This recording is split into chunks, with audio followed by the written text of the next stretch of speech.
बोलो सियावर रामचंद्र की। या देवी सर्वभूतेषु बुद्धि रूपेण संस्थिता नमस्तस्यै नमस्तस्यै नमस्तस्यै नमो नमः।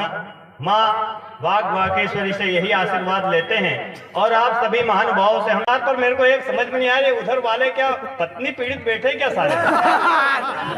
मुझे बहुत दुखी लग रहे हैं, बेचारे ताली नहीं बजा रहे हैं। आज आपको डरने की मित्रों कोई बात नहीं है। आपको यहाँ पर आप हमारी सिक्योरिटी में बैठे हैं, आपको कोई भाभी जी कोई परेशान नहीं करे। आप खुल के ताली बजाओ, खुल के आनंद लेना है। और ये जो वार्ड क्रमांक 12 के लोग हैं, ये भी अंदर जो हाथ छेड़ के बैठे हैं बाहर निकाल लें। आपको आज रात भर आनंद लेना है। और मेरे को पता है जो बिस्तर में सो रहे हैं वो भी उठ के आ जाएंगे। आप सभी को मित्रों प्रणाम करता हूँ। और दादा आ गए हैं घर का काम निपटा के, आप सभी को प्रणाम करता हूँ। उधर जो 2 लोग लठ लेकर आ रहे हैं उधर, अरे लठ लेके कोई नहीं आ रहे, वो तो बाबा ठाकुर ने वहाँ खड़ा किया सुरक्षा के लिए, कोई भागे नहीं यहाँ से। आप सभी को प्रणाम करता हूँ मित्रों। और जाबड़ा घरवास के सारे अग्रवालों को भी प्रणाम करता हूँ। अग्रवालों से मेरा आशय जाति से अग्रवाल नहीं है, जिनके आगे वाल है। जैसे कि इधर भाई साहब बैठे हैं, इधर बहुत सारे अग्रवाल हैं। आप सभी को प्रणाम करता हूँ। मेरे को पता है कि देखो अग्रवाल से अपना जाति से संबंध नहीं है, जिनके आगे वाल है। आगे वाल होना, मोदी जी ने तो अब कैशलेस चलाया है, पहले से कैशलेस हो गए हैं। और मेरे को इनको देखकर एक बात याद आती है कि किसी भी पुरुष के जिंदगी में 2 औरतें हाथ फेरती हैं। एक होती है माँ और एक होती है पत्नी। जब माँ हाथ फेरती है तो बाल बढ़ते हैं, और जब पत्नी हाथ फेरने लग जाते हैं तो बाल। और भाई साहब को देख के ऐसा लग रहा है कि सारे मोहल्लों की औरतों ने हाथ। बाकी गंजा रहना अपने आप में बहुत अच्छी बात है। हुल्लड़ मुरादाबादी आबादी जी का एक शेर मेरे को याद आता है। वो कहते थे कि बुरे समय को देखकर गंजे तू क्यों रोए, बुरे समय को देखकर गंजे तू क्यों रोए, बुरे समय में तेरा बाल न बाका हो। क्या बात है। इसलिए गंजों को चिंता करने की कोई बात नहीं, क्योंकि केवल एक ही चिंता रहती है कि जब सुबह उठते हैं तो उनको पता नहीं चलता है कि मुंह कहाँ तक धोना है। बाकी तो कुल मिला के बहुत बढ़िया बात है। और बहुत अच्छा भाई साहब आप बैठ जाओ, यहाँ पर व्यवस्था बहुत बड़ी की है। थाली नहीं करिया वो उधर पीछे खड़े हैं। एक बार क्या हुआ, ऐसे भाई साहब भी थे, मैंने बोला कि यार भाई साहब बैठ जाओ, आपकी तशरीफ यहाँ रख लो। उठ के भागे तो बैठे नहीं। मैंने यार भाई साहब बैठ जाओ ना, बाबा ठाकुर ने व्यवस्था की है, बैठ जाओ, आपकी तशरीफ यहाँ रख लो। तो वो मेरे पास आया और बोला कि भाई साहब मैं अपनी तशरीफ यहाँ नहीं रख सकता। मैंने कि क्या कारण है? तो कारण तो कुछ नहीं भाई साहब, अपनी तशरीफ में फोड़ा हो गया। तो फोड़ा वोड़ा हो गया हो तो कोई बात नहीं। यहाँ पर बहुत अच्छा जाबड़ा घरवास है। कुत्ते मेरी कविता सुनने के लिए आ गए हैं आसपास, क्योंकि पहले जब सूरदास जी और कालिदास जी कविता सुनाते थे तो हिरण कविता सुनने आ जाते हैं। और जब से मैं सुनाने लगा हूँ, जब से कुत्ते आने लग गए हैं। बाकी बहुत बढ़िया इतने अच्छे आदमी हैं कि इनका मैं आपको बता नहीं सकता कि कितने अच्छे आदमी हैं। ये इतने विद्वान आदमी है साहब कि ये 5वीं के 5 बार मॉनिटर रहे हैं। और 8वीं 10वीं भी इन्होंने 3-3 4 साल में की है। पूरे परिपक्व होकर निकले, और स्कूल में निकले क्या, इतने स्कूल वाले घबरा गए कि इनको वही मास्टर बना दिया है। बहुत ही अच्छे व्यक्ति हैं साहब, आप इनको आज सुनेंगे और आनंद लेंगे। उनके सम्मान में तालियां कोई पुटर पुटर बजाई ऐसा नहीं आएगा। तालियां वही बजाते हैं जिनके हाथों में जान होती है। और मूसड़ बैठने लेना वाले के तो मुर्दों सरी की पहचान होती है। तालियां बजाओ। हम आए कुंवारा है, इसको हम इसलिए लाए हैं कि इसको आपको चकाचक होकर बता दें कि व्यवस्था हो जाए तो इसकी सगाई ब्याह भी हम कर दें। ये बहुत अच्छा आदमी है साहब, आप मानोगे नहीं। ये इसको मिल नहीं रही है, ढूंढता रहता है। एक बार ये राहुल गांधी के इसने जिद की, तो ये राहुल गांधी के हमारे पोलाई में राहुल गांधी जी आए थे, उनके काफिले में घुस गया। अब काफिले में घुसा है तो वो सिक्योरिटी वाले इसको रोकने लग गए कि रुक, कहाँ जा रहा है? तो कि यार मैं, हमारे रिश्तेदार है राहुल जी, उनसे मिलने जा रहा हूँ। अब वो घबरा गए, क्या ये राहुल जी का रिश्तेदार बुलाए हैं। तो ये घुस गया। अब घुस गया और ये वो इसके पीछे वो सिक्योरिटी गार्ड वाले लगे। अब ये राहुल जी के पास गया, पीछे देखे कि सिक्योरिटी गार्ड और आगे आगे प्रमोद चल रहा है। सामने राहुल जी जैसे मिले कि राहुल जी प्रणाम, तो राहुल जी बोले प्रणाम। तो राहुल जी से इसने बोला कि मेरे को पहचाना? तो राहुल जी ने बोला कि नहीं, मैंने आपको नहीं पहचाना। तो राहुल जी, मैं आपका साड़ू। तो क्या मेरा साड़ू कौन हो सकता है, मैं तो कुंवारा। तो क्या मैं भी तो कुंवारा हूँ, कुंवारा साड़ू साड़ू। ऐसा हमारा दिन ये है ना, तोस में आकर चला गया कि मैं भी अपना खून दूंगा। तो ये हॉस्पिटल में साहब चला गया, डॉक्टर से बोला कि डॉक्टर साहब मेरा, आप है ना, एक काम करो, मेरा खून निकाल लो, मेरा खून किसी का काम आएगा, मेरा खून देश के काम आएगा। डॉक्टर देश का चेचिस देखकर बोला कि साले तेरा खून तेरे काम नहीं आ रहा है, हमारे क्या काम आएगा? नहीं का डॉक्टर साहब आप मेरा खून निकालो। अब डॉक्टर ने वो लेटा दिया और इसका खून निकाला। एक आध बाटल, आधी बाटल निकाली, सही नहीं भाई साहब ये बेहोश हो गया। अब बेहोश हो गया तो ये बेहोश हुआ, डॉक्टर घबराया, उसको 10 बाटल उस डॉक्टर ने अलग से लगाई। अब इसका कॉन्फिडेंस देखो आप साहब, ये खड़ा होकर बोला कि डॉक्टर साहब एक काम करो, मेरा मोबाइल नोट करो। तो क्यों? कि अगली बार फोन की जरूरत पड़े तो मेरे को केवल मिस कॉल मार दो। बाकी कुल मिला के बहुत अच्छा आपको आनंद देगा, फौज की कविताएं सुनाएगा, राम भक्ति की बात। एक मेले में एक आदमी 4 तोते बेचता था। 4 तोते बेचने के लिए लाया, उससे खरीदने वाले ने पूछा कि यार भाई साहब ये एक तोता कितने का दिया? उसने बोला कि यार ये तोता 1000 रुपये का पड़ेगा। तो पूछने वाले ने पूछा कि यार इसकी क्या खासियत है? तोते बेचने वाले ने कहा कि इसकी खासियत ये है कि ये तोता पूरी मुखाग्र रामायण जानता है। अच्छा, फिर दूसरा तोता क्या? अच्छा ये दूसरे वाला तोता कितने का दिया? तो कि ये तोता आपको पड़ेगा भाई साहब 2000 रुपये का। इसकी खासियत क्या है? अरे इसकी खासियत ये है कि रामायण और गीता जी मौखिक गाता है। अच्छा, तीसरा क्या है? वो तीसरा उधर वाला तोता, तो उन्होंने बताया कि ये जो तीसरे वाला तोता है ये आपको 5000 रुपये का पड़ेगा।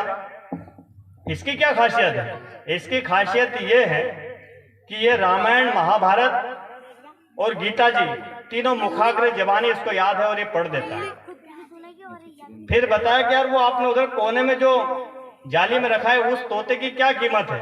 कि यार एक काम करो, उसकी तो बात ही मत करो आप। तो कि क्यों, बात क्यों नहीं करें?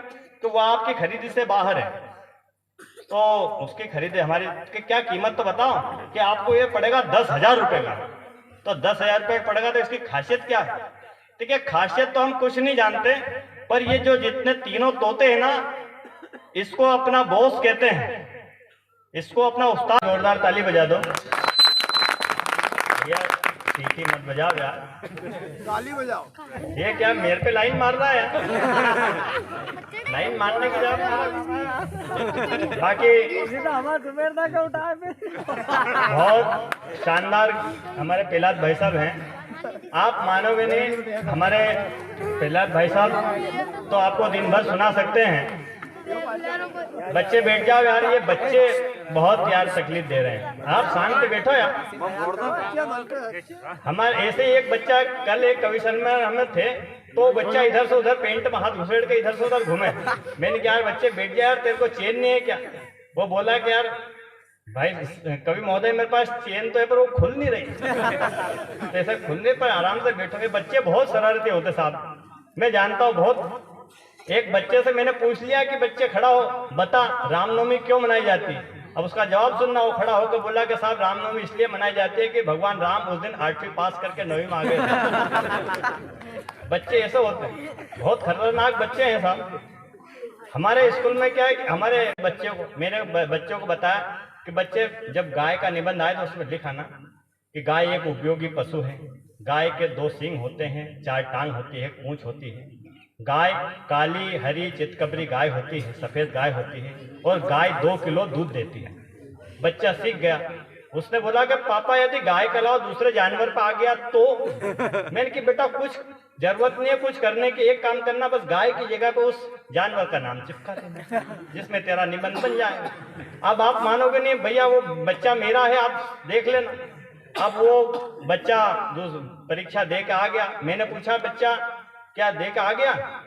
तो हाँ पापा परीक्षा दे के आ गया। निबंध आया था? हाँ आया था पापा। कहाँ पे आया था? तो वो गाय पे नहीं आया था, पर बाप आ गया था। अरे मैंने क्या लिखा? अरे कि पापा मैंने लिख लिया आपने जैसा बताया था कि बाप एक उपयोगी पशु है। बाप को 2 सींग होते हैं, बाप को 4 टांग होती है, बाप को 1 पूंछ होती है। और वो ये भी लिखा कि बाप काले धोले सफेद और चितकबरे बाप होते हैं। और आप मानोगे नहीं, वो एक बात ये भी लिखा है कि बाप रोज सुबह शाम 2 किलो दूध देते हैं। ये बच्चों की सब अपने अपनी लीला है साहब। अब मैंने तो उससे पूछने वाला था कि बेटा ये और लिखा था कि कौन सी डेयरी पर दूध देता है। बाकी बहुत ये मैं इनको शराब देता हूँ, ये जो जा रहे हैं ना इनके कामना आपकी पूरी नहीं होगी। मेरी बात कह रहा हूँ, आ जाओ तुम जिस। और वो बा साहब भी लठ लेके वहां पर खड़े हैं।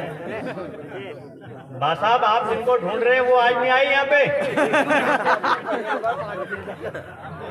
बाकी बहुत बढ़िया बात है साहब, उधर बहुत बढ़िया। देखो उधर वो कंबल और साल और वो गादी बिस्तर लेके आ गए सुनने के लिए। वाह, मेरे को आप मानोगे नहीं, बस ऐसे ही श्रोता पसंद है साहब। मेरे को ये है ना, ये श्रोताओं को जब देखता हूँ भाई साहब, तो मेरे को राजा महाराजाओं की फिल्म याद आती है। वो महसूस होता है कि राजा महाराजा शायद ऐसे ही होते होंगे।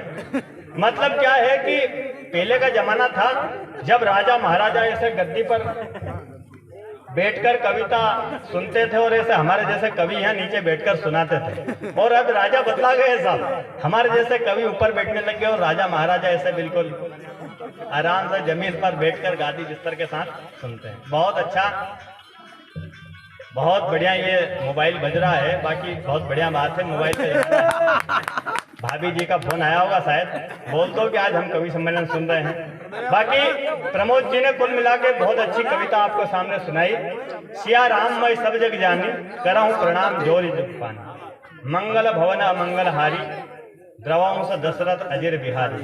प्रभु श्री राममय पूरा भारत है, पूरा भारत भगवामय है और भगवामय आनंद है। बहुत बढ़िया भाई साहब, क्या वो घूम रहे हैं क्या? पुलिस में है क्या? हम पुलिस पे कभी हम कविता इन पर सुनाते नहीं है पुलिस वाले पर। बाकी हमारे यहाँ की पुलिस बहुत अच्छी है, पुलाई के उनको जो दे दो वो रख लेती है, कहीं ना नुकुर नहीं करती है साहब। हमारे क्या है, एक बार एक आदमी के यहाँ मोटरसाइकिल चोरी हो गई, वो पुलिस में रिपोर्ट लिखवाने गया। पुलिस वाले ने बोला कि अच्छा एक बात बताओ, तुम्हारी गाड़ी मिल जाएगी तो तुम हमको क्या दोगे? तो क्या भाई साहब आप मेरी गाड़ी मिल जाएगी हेड साहब तो मैं आपको 10,000 रुपये दूंगा। अरे क्या साले ये पहले बता देता तेरे घर पे चोरी नहीं होती। ऐसी हमारी पुलिस की व्यवस्था है। बाकी बहुत बड़ी बात है, बहुत बढ़िया बात है। अब आपको 4 पंक्तियां उनके लिए पढ़ना चाहता हूँ कि हाथ पांव न चले तो मुंह चलाना चाहिए। क्या बात है?